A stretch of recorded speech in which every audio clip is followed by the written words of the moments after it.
Bom dia, boa tarde, boa noite. Eu queria deixar uma palavra da parte de Deus para o seu coração. No livro do Gênesis, no seu capítulo 19, no seu verso 23, nos diz assim: Ló chegou a Zoar quando o sol aparecia no horizonte. Então o Senhor fez chover do céu fogo e enxofre sobre Sodoma e Gomorra. Destruiu-as completamente, além de outras cidades e vilas da planície, e exterminou todos os habitantes e toda a vegetação. A mulher de Ló, porém, olhou para trás, enquanto o seguia, e se transformou numa coluna de sal. É uma palavra que nós conhecemos, mas a Bíblia diz que a palavra do Senhor ela se renova a cada manhã. Ontem eu estava meditando nessa palavra, tinha até ministrado sobre ela, e hoje pela manhã, eu estando em oração, essa palavra ainda continua ministrando na minha alma. Já tinha um tempo que eu não gravava vídeos, e hoje ardeu no meu coração em gravar. E todas as vezes em que eu gravava, é porque o Senhor ardia no meu coração em postar. Eu fiz um voto com o Senhor, quando eu retornei de volta aos seus caminhos, em que eu utilizaria todos os meios possíveis para proclamar a tua palavra. Meio esses sejam meios físicos, sejam meios virtuais, mas de todas as formas eu iria me esforçar para proclamar a vinda de Cristo. E nesse livro do Gênesis, querido, no seu capítulo 19, o escritor do Gênesis nos conta uma história conhecida de todos nós. Quem é que não sabe da história de Ló, de Sodoma e Gomorra, e da mulher de Ló que se transformou em uma estátua de sal, porque desobedeceu uma ordenança direta dos céus.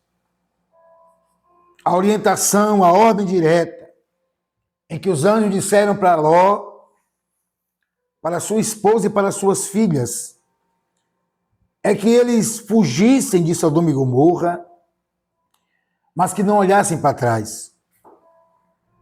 Muitos dizem que a mulher de Ló virou estátua de sal porque ela estava pegada a Sodoma e Gomorra. Ela estava pegada ao que se deixou. Eu prefiro me apegar à ordenança que ela desobedeceu. Foi uma ordenança direta para que não olhasse para trás. Mas não é sobre isso que eu quero indagar nessa manhã. Me chama a atenção que quando aqueles anjos orientam para Ló fugir para as montanhas, Ló ele questiona dizendo que a montanha era longe.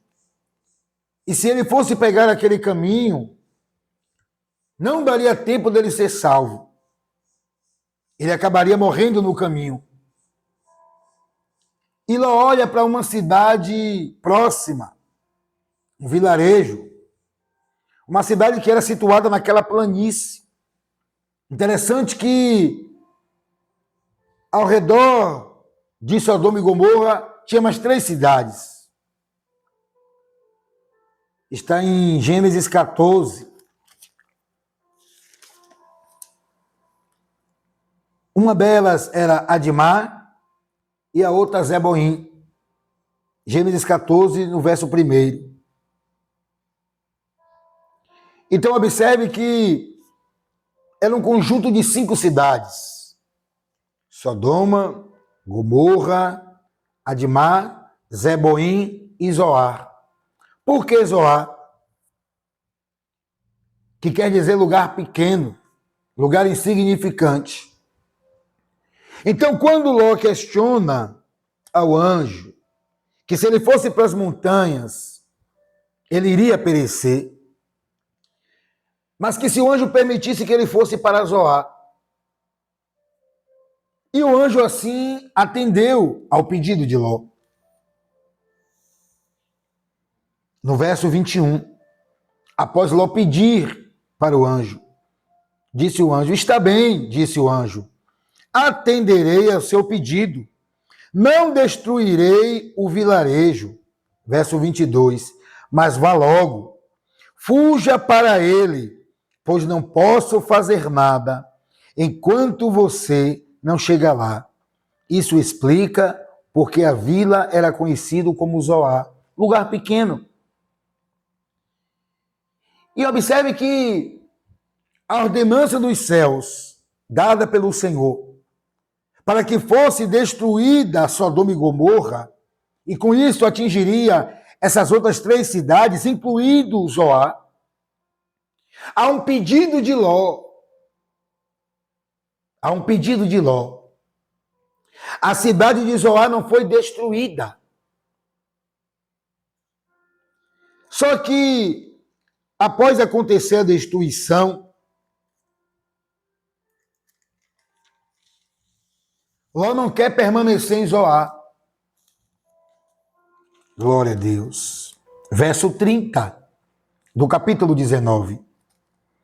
Algum tempo depois, Ló deixou Zoar, pois tinha medo do povo de lá, e foi morar numa caverna nas montanhas com as suas 2 filhas. Mas espera aí. A princípio, Ló não quis ir para a montanha. Ló tinha medo de não dar tempo de chegar lá. Mas observe, quem orientou Ló a ir para as montanhas foi os céus. Havia uma incumbência dos céus sobre a vida de Ló, por intermédio de Abraão, que intercedeu a Deus, perguntando se houvesse 50 justos, se houvesse 10 justos naquela cidade, se Deus iria destruir. E Deus dizendo para Abraão que não. Só que, no final de tudo, Deus poupa a vida de Ló, decorrente a intercessão e a intenção de Abraão. Porque a preocupação de Abraão era com Ló e sua família. Abraão sabia de como estava o estado moral de Sodoma e Gomorra e as suas vizinhanças. Rei, eu estou contando todo esse contexto